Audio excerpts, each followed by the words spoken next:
Hello mga best, so eto na nga, ang pag-uusapan natin ngayon is about sa stars.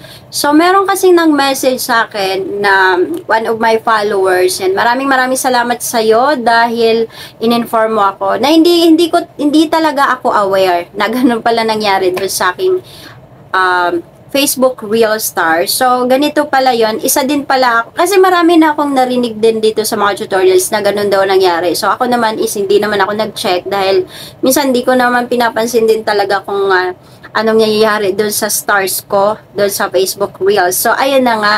Yung Facebook Reels ko daw is ganito. Open natin ha para makita nyo. Lalagay natin sa screen para ganito daw kasi sabi niya bakit daw yung Facebook Reels ko video, yung stars daw is 10-10 lang daw ang masisend. Ganito. Ganito. Okay? So, ito lang po ang nangyayari dito sa ating Facebook Reels video. Ang pwede lang pong masend talaga is 10. Ito yung parang may nag-a-upload na kamay, tandas, tapos yung stars 10 naman, and then yung parang orbit na space. Ganon yung parang may mga planets, and then itong stars. So, bali, ang masisend lang talaga sa akin dito sa Facebook video, Reels video ko is tag 10-10 lang talaga ang pwede. So, sa iba kasi talaga is madamihan na yung parang, for example, masyado ng kompleto na talaga, pero sa akin 10 lang. Meron ngang iba 1 lang, kumbaga tagwa 1 lang yung pwede masend sa kanilang Facebook video na stars. Tapos pag nag-live naman ako, for example, check natin yung live ko na isang araw. Pang nagla-live naman, kompleto naman, ganito dapat yan, 'di ba, live na yan. So punta tayo dito sa my stars.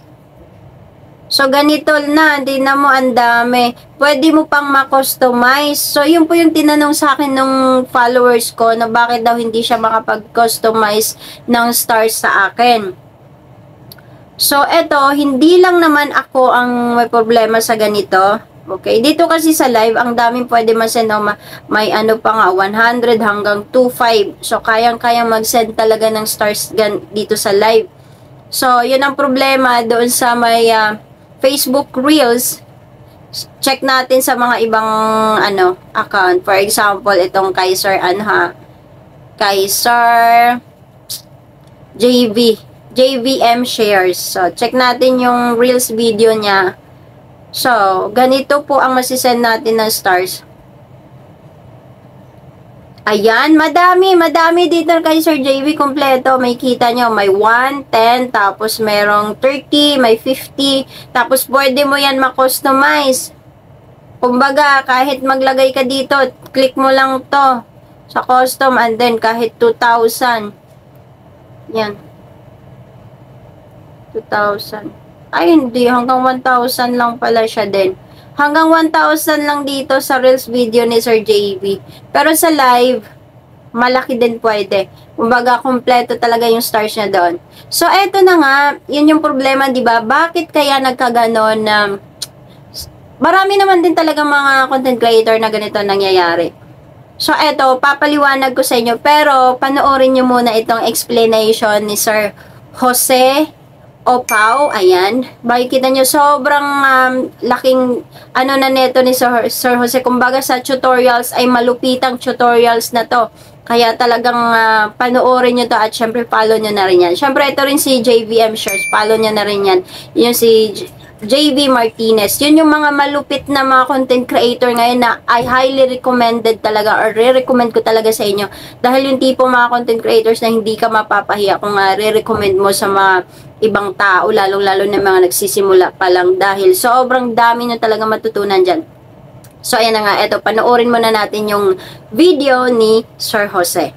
At mapapansin nga natin dito sa ating mga short videos, even po sa akin, ayan, pwede lang masend dito sa ating mga short video ay 1 star. Ito yung usual. So, dito, ang nakalagay, this creator is not eligible for all gift types. So, hindi natin alam kung kailan ito malilip. Base dun sa napanood natin sa video ni AI, ay ito ay major glitch na nangyari. So hindi natin alam kung hanggang kailan ito, but making sure ang gawin lang natin, huwag tayong ma-demotivate, mag-upload pa rin tayo.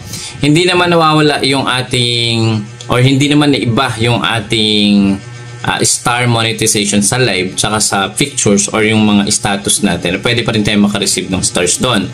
Yun nga din ay suggest siguro na i-update din natin yung applications natin, or pwede rin natin i-report para makita din mismo ni Facebook or ni Meta na merong major na nangyayari ngayon dito sa short videos. So ang daming pagbabago lalo nga nung last October 6. So dito posible nga na hindi tayo makaka-receive ng payout kapag tayo ay nagkaroon ng violation or restriction. So sana, 'di ba, aralin natin at intindihin natin yung mga polisiya at mga bagong update ni Facebook.